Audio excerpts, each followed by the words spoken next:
Hey there, Michael Kentris here, and welcome to the Neurotransmitters. A quick message before you get to the show. We have some exciting news. Starting in June of 2024, the Neurotransmitters is going to start doing some live case-based discussions.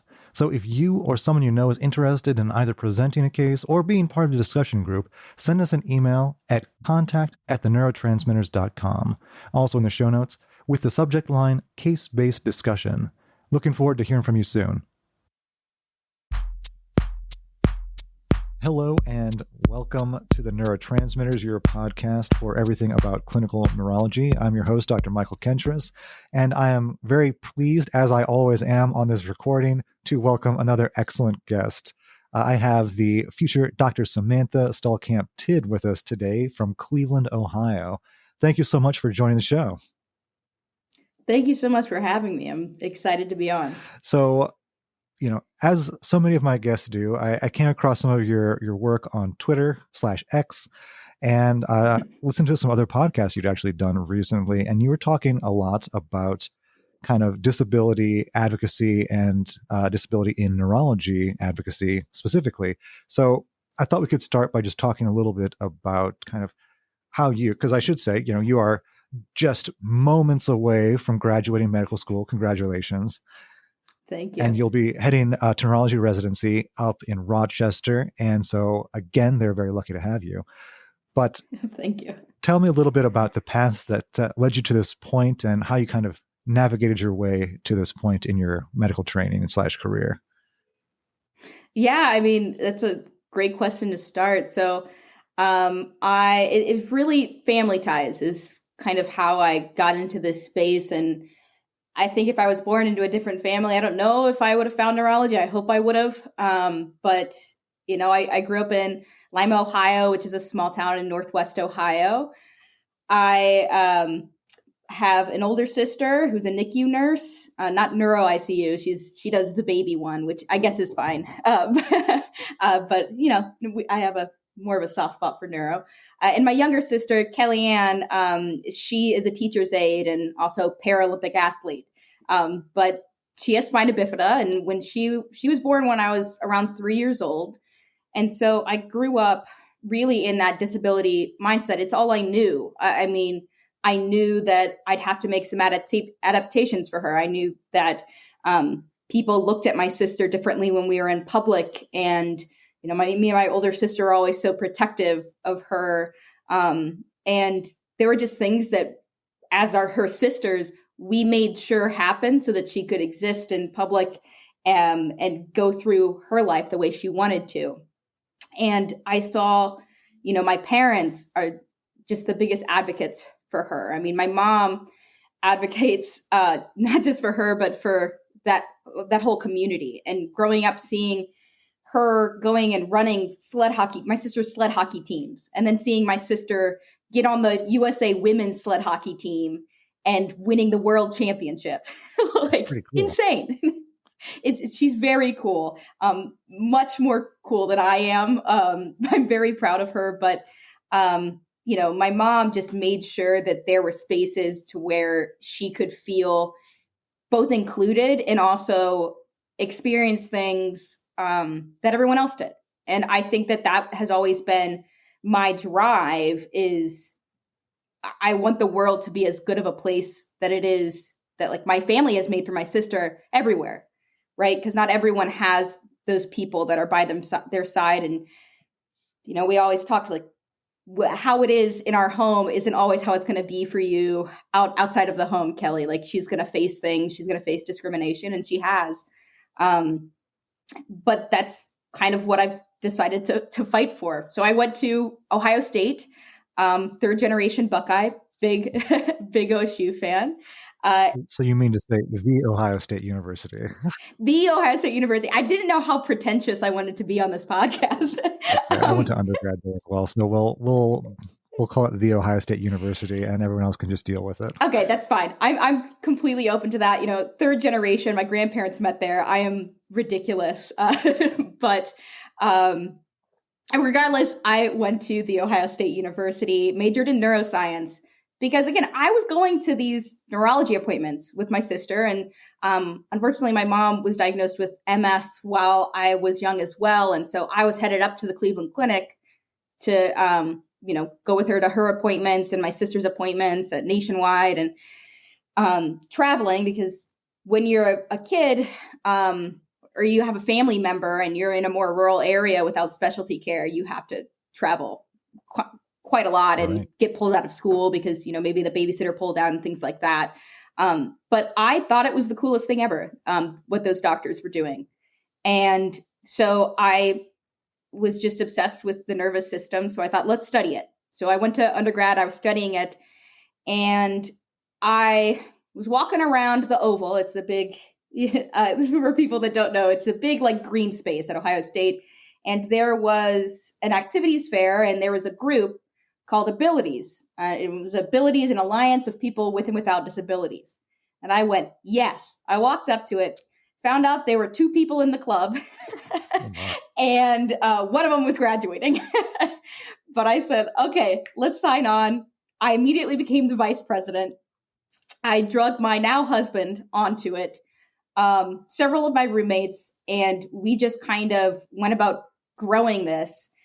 And I got a lot of inspiration from my mom and what she did in our hometown, which was like a Paralympic experience. So people from all over Northwest Ohio came and got to try out Paralympic sports. So both people with disabilities and without disabilities, to see what Paralympic sports were about. And every year she had one kid that would decide to do sports, and then their world would open up, and they would be really entrenched in a community of support. And that's why I think people don't understand the disability community is huge and warm and welcoming. And it's just accessing it that can be hard. So I started throwing them at Ohio State, and every year we had a kid who wanted to play sports from the local community. We did some other advocacy stuff, like we put signs on handicapped bathroom stalls that said, unless this is your only choice, this shouldn't be your first choice. Just saying, when you go into the bathroom and all the stalls are open, don't go in the accessible stall. Because I think some people just immediately go there, and we should want to keep it open most of the time for people who need it. We did some other things with petitioning the bus system that it wasn't doing well, but anyway, I was so entrenched in that, and it grew. And by the time I left, it was thriving, and it's still around, but they renamed themselves Buckeyes for Accessibility. But I'm very proud of that. So then I got into my dream medical school, the Cleveland Clinic Lerner College of Medicine. Again, it's like this weird thread in my life. I mean, my mom's doctors, which I credit for, she has done so very well. And that's because of the care that she received at the Cleveland Clinic. To then get into that medical school was kind of surreal for me. I think it's also just because from where I come, I'm from a smaller town. I went to a state school, and then it's like, wait, I'm going to go to the Cleveland Clinic, and I did. And when I started there, I knew I was already interested in neurology, right? I did neuroscience. I was so interested, but the advocacy stuff, I kind of, I was like, I'm going to put this on a back burner a little bit, just because I got to focus on medical school. Medical school is hard. Sammy, you got to focus. And that lasted for only a few months, really. One of my classmates, really good friend of mine, we're going to her bachelorette party this weekend, actually. She fell and twisted her ankle while rock climbing, and she was on crutches for a little bit. We're in this brand new building, state of the art. You might have seen it in the worst presidential debate of all time. That was my med school. They just put it in. There's so many contenders. It was terrible. And then the president got COVID, and it was a whole debacle. I probably shouldn't be talking about. They don't want me talking about that probably. But anyway, it's beautiful, brand spanking new building. And the doors to the bathroom were so heavy. And I noticed it right away, but I didn't realize how heavy they were until I saw my classmate struggling to open the door to the bathroom. So anytime she had to go to the bathroom, we had to take her because the doors were too heavy. And so, of course, I just emailed and I said, hey, I don't think these are ADA compliant. I think these doors are too heavy. And I got an email back and they just said, no, they're all compliant. That didn't sit right with me. So I bought my own pressure gauge because I don't know when to give up.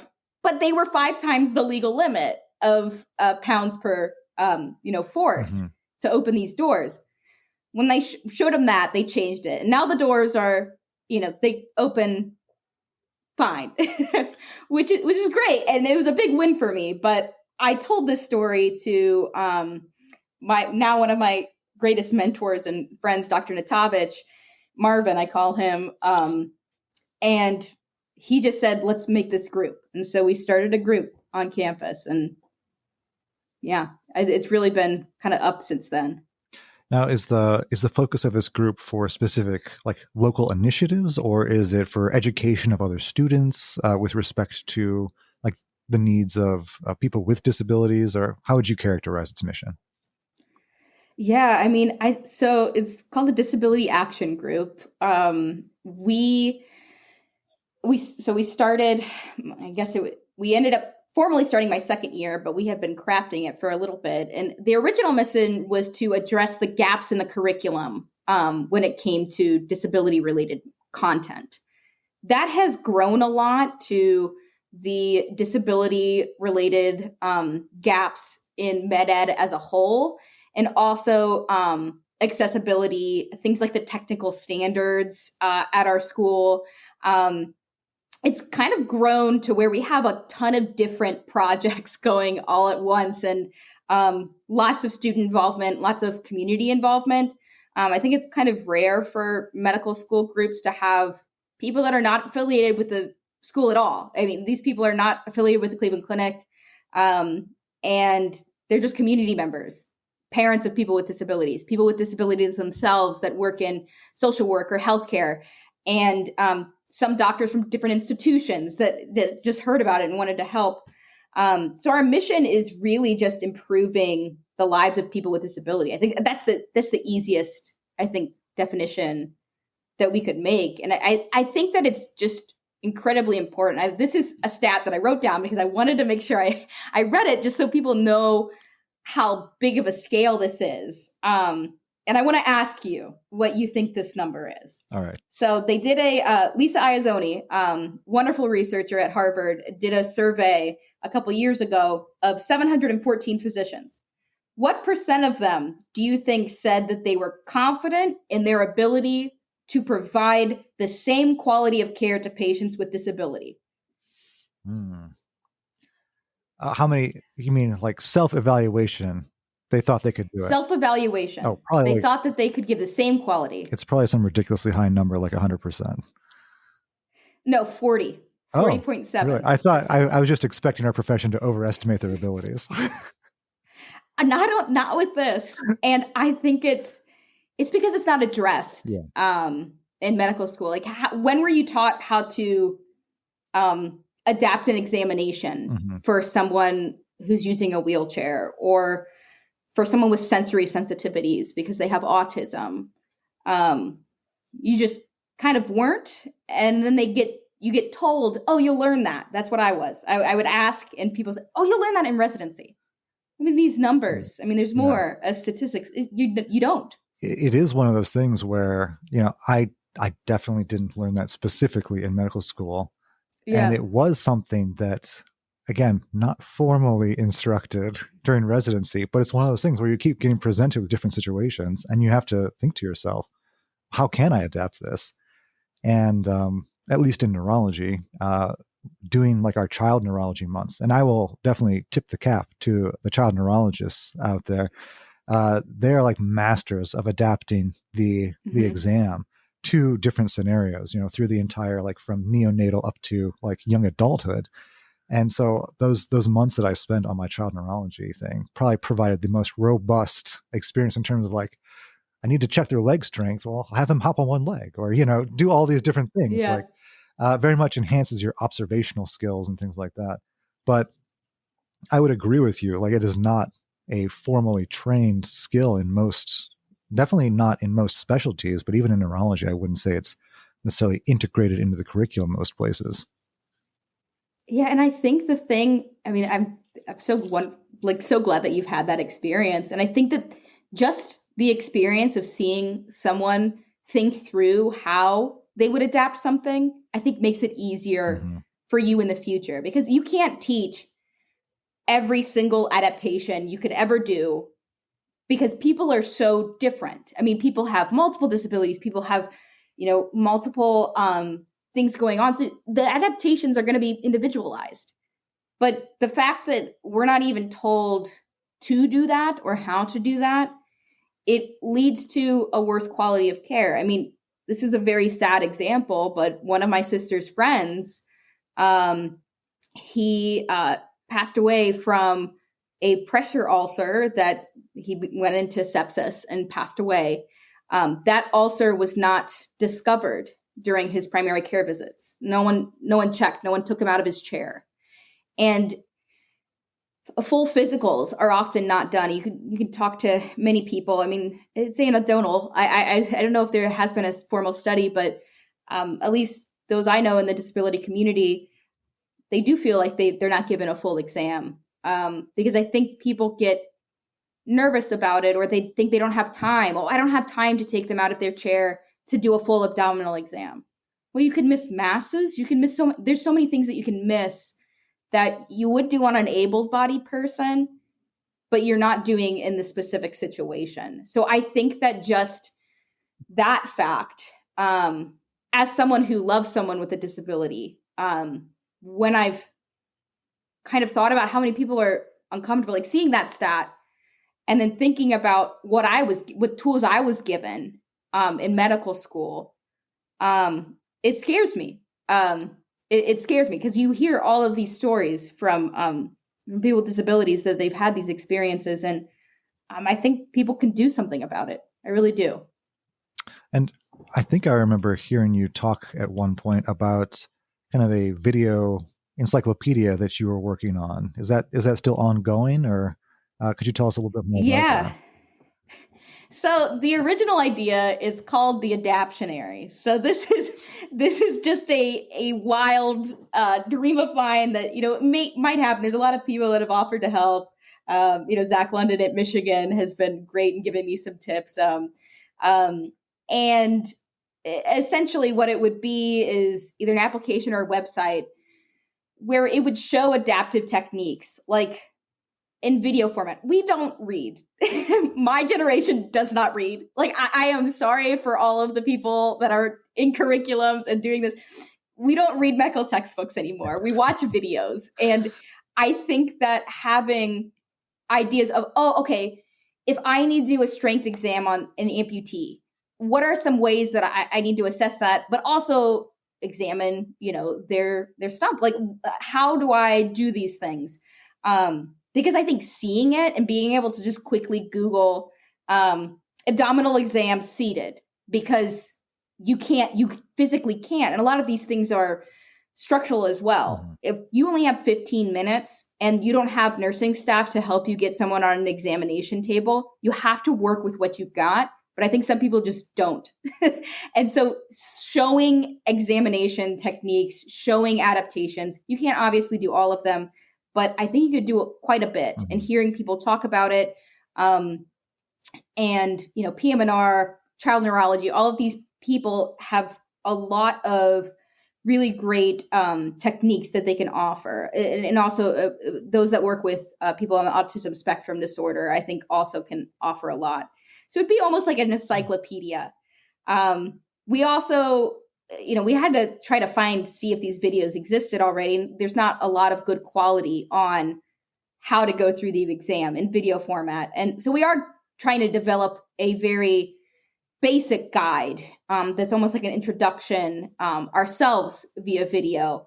But the app might be more of a reading pictures demonstration. But it's something that I think over time we can develop. And if anyone wants to, I don't care if anyone takes it from me and does it. I just want it to exist. I want it to be easy to figure out how to adapt examinations for different disabilities, limitations, all of those things. So yeah, that's one of the projects that we're doing right now for sure. It's very cool. And it does remind me, like in my own medical school time. So, confession, I initially was and did apply to physical medicine and rehab, and so during that, I did a couple sub-Is in PM&R, and during some of those rotations, I spent a couple of weeks with the physical and occupational therapists, Mm-hmm. and you do learn some really useful things that I still use to this day, like as a practicing neurologist, like how do I transfer a patient from the bed to the chair, Yes. or just these very, very simple things. And it's because obviously we need very often to walk our patients and see how are they moving.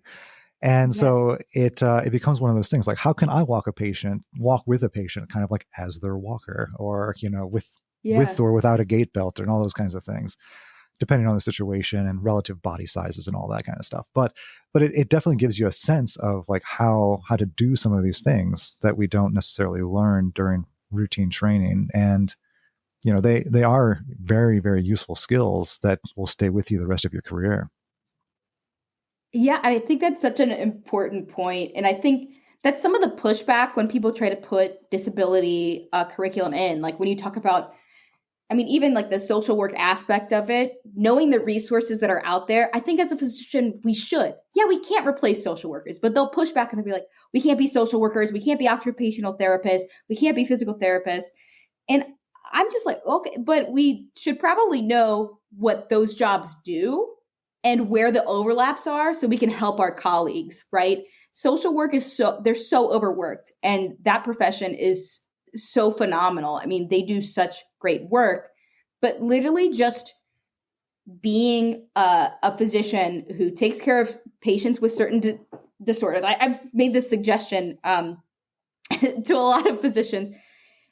So if you work with patients with cerebral palsy, type in cerebral palsy national organization or national association or something on Google. You'll find a billion organizations that have tons of resources for your patients, that if you just hand over some of that information, it can make such a difference in someone's lives just to get connected. And there's so many things going on in these people's lives that they don't even think about doing that half the time. They don't have time. They have to make all of these appointments. Even making some of those information available can really help both the social work, yourself, and the patient. But yeah, OT, PT, I mean, even spending a day with them, I think I'm such a big proponent of, some of these interprofessional education activities that schools are doing, like just students working with students. I think that's, it's good to get to know other people, but I want to know what it's like to actually be in their job. I want to shadow a nurse and see everything that she does, or he, and same with PT and OT, and actually learn from them. Because again, it's not it's a Venn diagram of Mm-hmm. things that we can learn from each other. And I think it's really important that, I mean, you mentioned that Yeah. it is interdisciplinary, and it's something everyone just assumes that the other person is going to do, but that doesn't always happen due to time constraints and such. I know one of my, and again, this is something, right, that's very like innate to PM&Rs. You have these multidisciplinary rounds where the whole Mm-hmm. therapy team sits and they talk about every patient. And I had a similar experience when I was a fellow working in neuromuscular clinics in the ALS clinic. And we would have the exact same thing, right? There would be, Yeah. neurology, pulmonology, hospice and palliative, PTOT, assistive technologists, like all, like literally like 15, 20 people. We would spend an entire like 10-hour day seeing all these ALS patients from the region. And then we'd go down patient by patient, and everyone would have their input on that person's care. And it's really logistically challenging, but it is so fruitful for these people with these complex medical situations. Yeah. I mean, I'm smiling over here because those types of clinics, I mean, yeah, it's so hard to schedule those things. I mean, I am sure it's a logistical nightmare, but as someone who has family members, my younger sister, I'd go to the Milo clinic with her. It was at Nationwide, and she'd see all of her doctors at once. And she'd only have to get pulled out of school one day, maybe two. And me, myself, I would go with them to, help. It depended on, what was going on. And I don't think people understand how big of a deal that is. Just because you have it's not the caregivers of people with disability, they have other things to do, and people with disabilities have other things to do. And they have lives and jobs and school and all of these things. And I think we don't often think about how disruptive medical care can be to their lives when you have so many different appointments. I think it's hard for people to kind of scope it out when they're like, oh, I see my PCP once or twice a year. Mm-hmm. But if you have 8 different specialist appointments and you have to leave your work, your job, I mean, people lose income, people lose, it's so hard to be a student and then get yanked out in all the different directions. It was hard for my sister.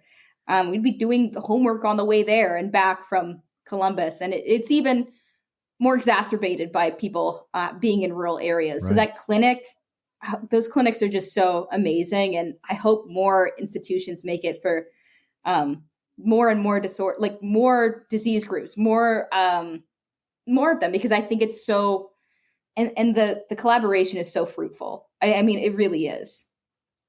So I'm curious on your perspective to shift gears very, very slightly. We've talked mm-hmm. a lot about people who need like assistive devices for mobility mm-hmm. or have other like readily physically apparent disability. But how do you think folks who have maybe the quote unquote, invisible disabilities, whether that's, like multiple sclerosis or epilepsy or mm-hmm. a lot of things that, us in the neurology field deal with, have you done a lot of work with those populations in your advocacy? And if so, how does that differ? Yeah, I mean, I think that it's a really good question. And our group, I mean, I'm so proud of the students that are coming up after me. When I started the group, I was like, oh, maybe it'll survive after I'm gone. Now I know definitely it's going to survive and continue to keep going. And I'll get to come back for meetings, which is really cool, and cheer them on. But one of our first year medical students, Swetha, she is very passionate about people with chronic illnesses and getting their stories out. And that's invisible disability, right?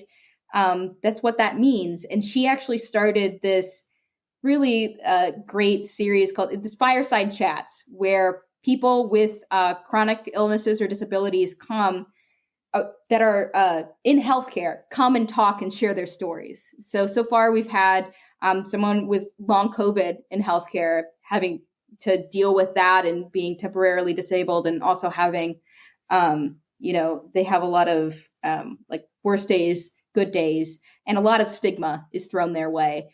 And then we also had a Dr.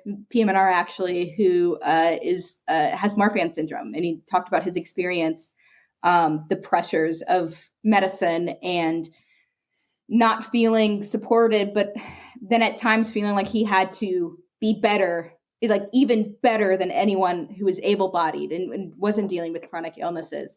And I think it is a lot harder when your disability is not readily apparent. I think the judgment is there, especially because, you hear people with chronic illnesses will tell you this all the time. Like they've been told to their face, well, you don't look sick. Right. And that doesn't do, anything for them. And I've actually, a lot of my research and that part of my work, I worked with the people with POTS and long COVID, and it's a population that is constantly maligned, constantly told that they're making it up, that they're anxious,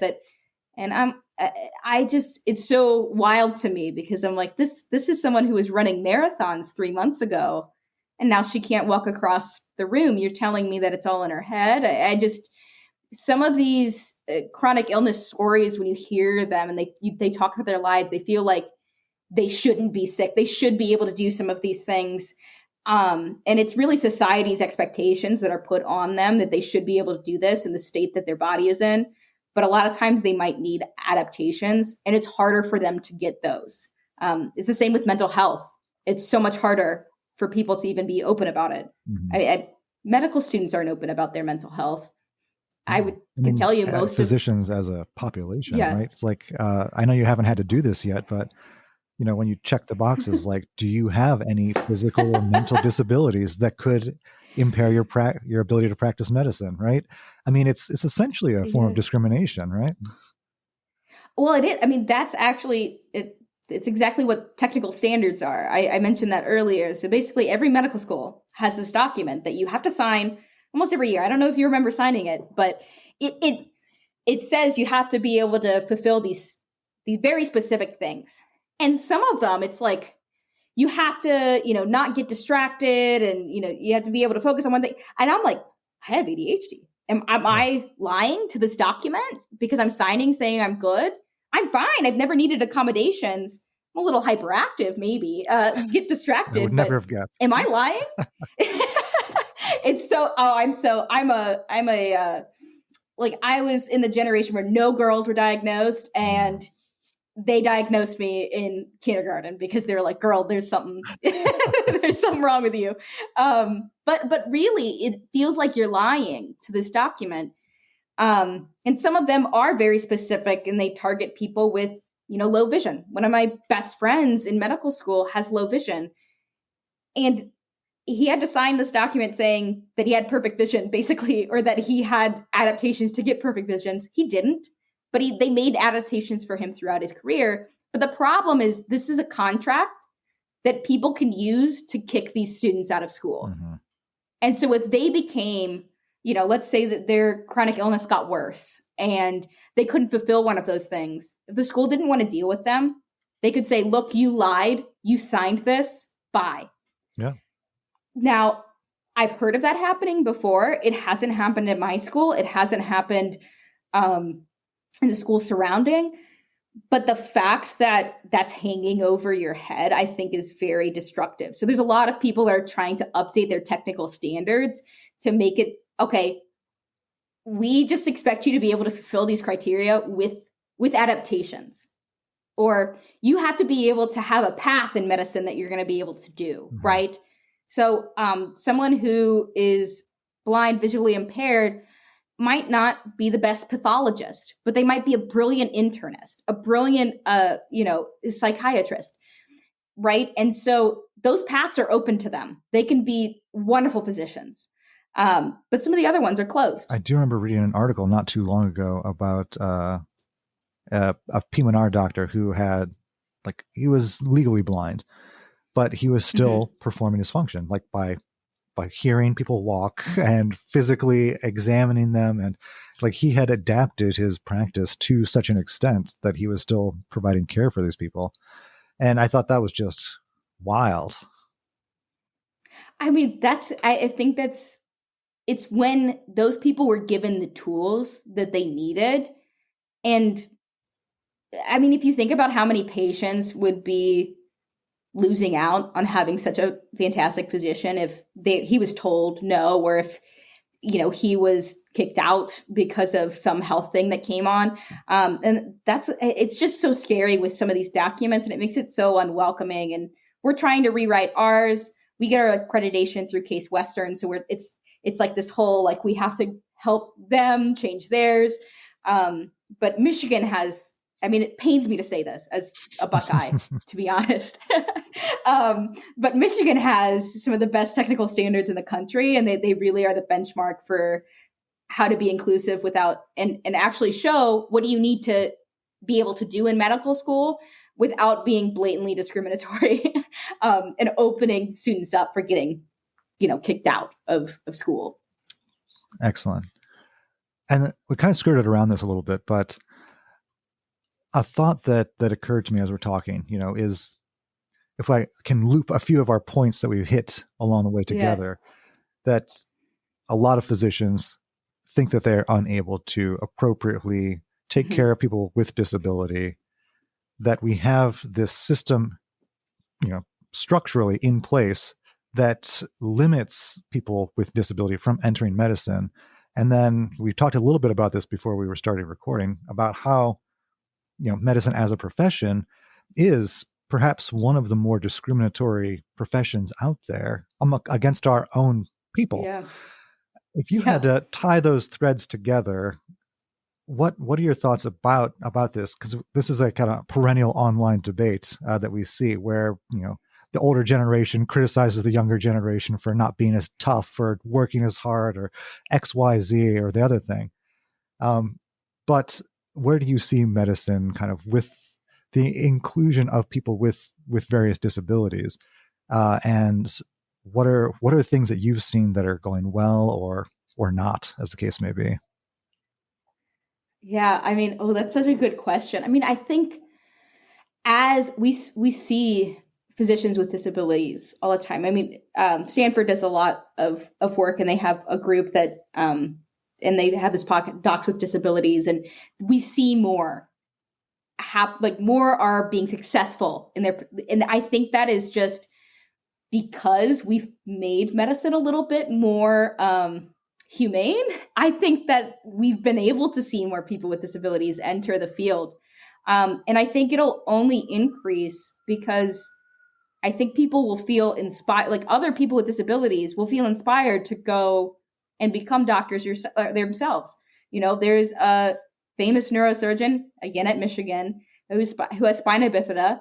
My sister was so inspired by her, but then she realized she hated science, so she she threw that out the window. But it really opens up possibilities when you see someone who has gone through the same health struggles that you did, and now they're helping patients with the same thing. I mean, I think it's so overwhelmingly good for that population who they're constantly told, you can't do this, you can't do this. And that's why I think I'm very passionate about Paralympic sports. I'm terrible at all things athletics, but my sister's obviously quite good. She's a Paralympic athlete.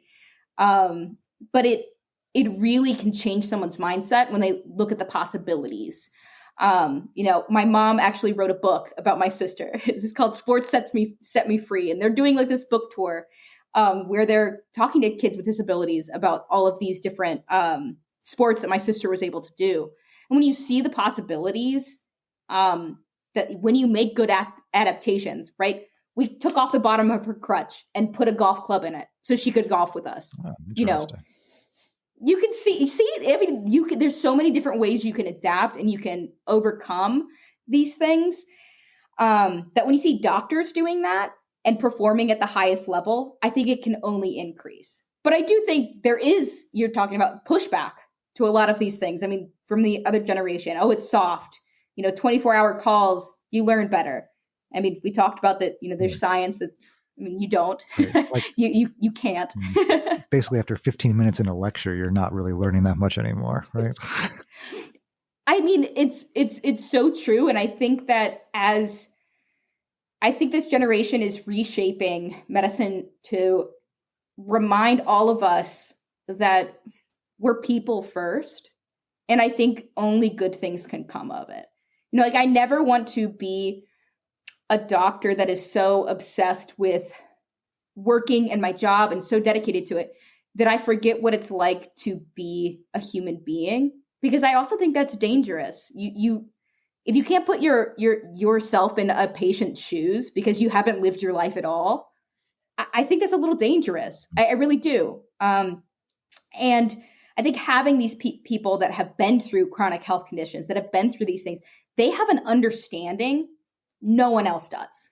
I mean, I only know so much because I, am a sibling of someone with a disability, which we're a very specific group.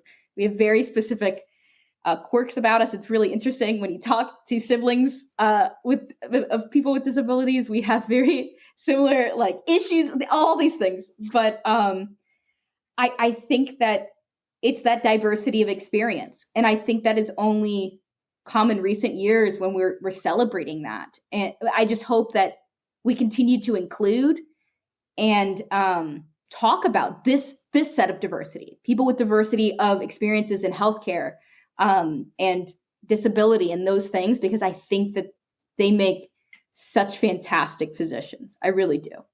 No, I think that's an excellent point, and it's something that I think it's important for us to remember. If we look at the majority of medical students, they're young, relatively healthy people who haven't been in the healthcare system. And it's very likely that at some point in all of our lives, we will be patients, hopefully for just a brief time, but some of us Yeah. for longer. And this, if I may wax philosophical for a moment, I think No, do it. I Do think it. this concept of human frailty and the memento mori of it all is very important. That I always think of, I forget what hospital it is, but those who are online too much, like myself, there's a picture of some muscle bound guy holding a caduceus, holding back the Grim Reaper with one outstretched arm in front of him, like he's going to stop death. Oh yeah. You know what I'm talking about? Yeah, I think yeah. And I think that is just like the peak of hubris. That medicine, you cannot stave off death. You can help people and hopefully correct problems, but eventually, it's very much that all of us will pass away at some point. I'm not so much of a futurist, transhumanist type person to believe that immortality is just around the corner, but I think it's very important for us to remember that we are all human, as you said, and we are all susceptible to injury. It's like, there, but for the grace of God, go I, right? Like most of these people, it's random chance that they've been dealt the hand that they have.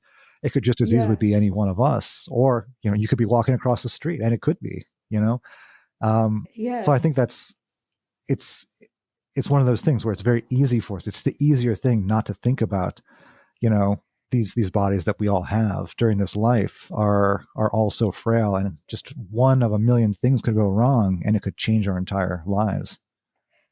Yeah, I think that's such a great point. I think it's so I have such a different perspective than my classmates, right? Like I'd had conversations with them, and something that many of my peers fear is becoming disabled.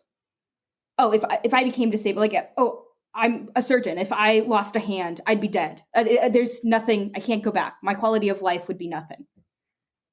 And as someone who, has been in this community, I'm like, some of the happiest people I've seen are quadriplegics.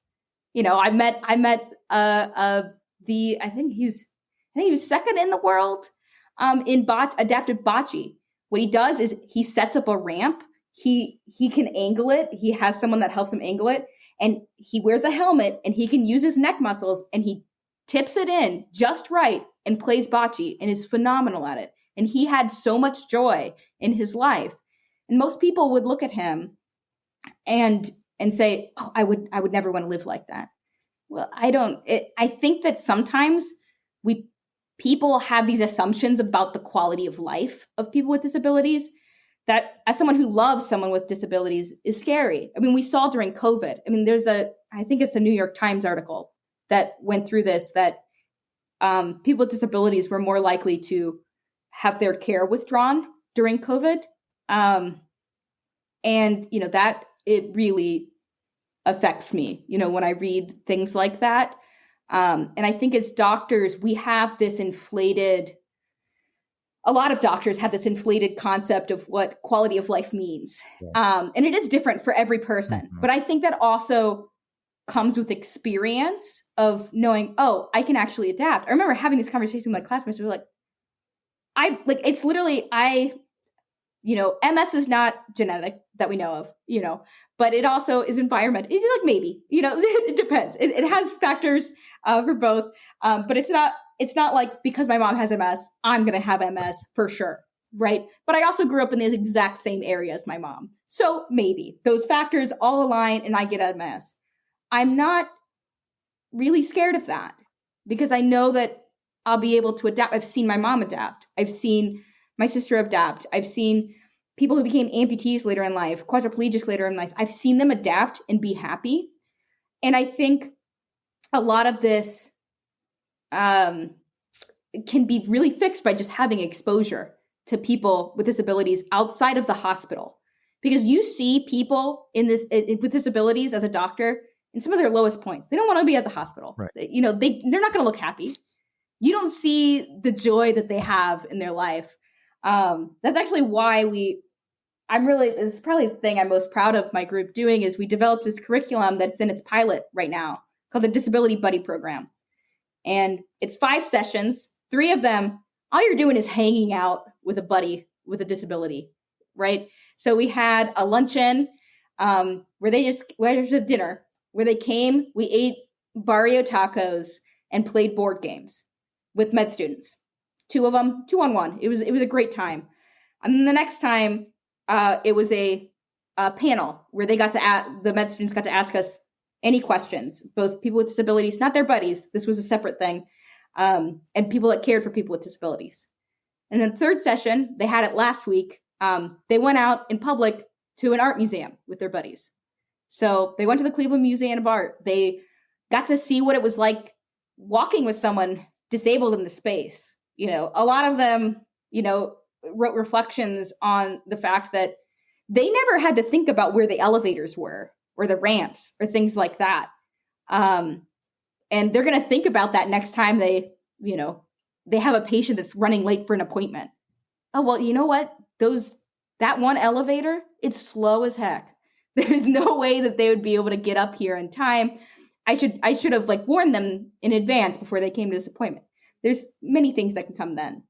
Our next session, which I'm really excited about and planning for it, is we're going to go through different cases of, here's a patient vignette. What can you do to adapt a exam for this patient? And just keep going through it, because it's really, it's like anything. When you start in HPI, when you learn the HPI the first time, I remember being so terrified. I was like, oh, how am I going to remember medication? I came up with all these mnemonics and I was terrified. But then you just keep doing it because it becomes habit. If you think every time I walk into a room, I'm going to make sure I adapt this exam as best as I can, and it's just a part of your routine, that's when I think we change things for people with disabilities. And then the last session, we're going to do dinner in public. I don't know. We haven't decided on the restaurant. Maybe Cheesecake Factory or something like that. I don't know. But I think it's really just getting to know people outside of the hospital with disabilities, because you get to see, okay, there is a wonderful life that you can have, and we can focus on their quality of life. And it bothers me because we talk about quality of life so much in neurology. Some of the things I've heard, just as someone who's exposed to so much disabled joy, if you have to give it a name, it really distresses me. But it's because people aren't exposed. Right. They just aren't. No, I think that's the exposure things. It brought to mind I would say semi-related thing, a criticism of family structure in America as opposed to say European or other countries, is the multi-generational household, right? Where you as a child growing up, you are with your grandparents and you see them as they are becoming aged and developing medical issues. And so you develop this closeness with different infirmities or other kind of things that they might be having as they go through the later stages of life. And it is something that I think that we don't see as much in the United States. Obviously there's, people who have immigrated and they still kind of may maintain those close family ties. I know growing up, my family, my dad's side is Greek. So we lived in very stereotypical fashion for many years, right next door to my grandparents. And so when I would come home from school after kindergarten, I would go next door till my parents came home from work. And so we would spend all afternoon with our grandparents, day after day after day. And it is one of those things where, a lot of people probably have something similar, but we see more and more people moving on to all corners of the country. Families become fragmented, and you don't see that. Why would a 10-year-old, a 14-year-old spend all this time with someone in their 70s, 80s, 90s? Unless there was a close family tie or something of that nature. And I think it really does change your perspective in those very, very formative years. By the time we are in our early 20s, much of our mindset is already kind of set. And I think it goes back, right? That early exposure through life with someone who hopefully you care deeply about really helps to mold that empathy and the way you see your fellow human. That is such a good point. And It is. I mean, that it's the same. It's the same way with, I mean, one of my friends growing up too, her younger brother has autism. She's occupational therapy because that's what she was guided by her experiences. And, you know, neurology, we work with elderly quite a lot. Mhm. And, maybe that is kind of some of what has led you to, this patient population. I know for a fact the reason I love the patient population is through my sister and my mom, and seeing it, and seeing just like the resilience of, the human spirit, and how much the impact you can make on someone by helping their quality of life. I think people are like, oh my gosh, you sound so PM&R. I'm like, well, it's so similar. I think that, I think it's very similar. There is a lot of There's crossover. a lot of crossover, but yeah, I mean, I think geriatrics is definitely another, area that I think it doesn't get a lot of attention at all. I know my school is trying to, we have some great geriatricians that are trying to be more involved, and that population. I mean, I love my grandparents. I call my grandparents every week, both sides. I've been blessed to have all four still with me.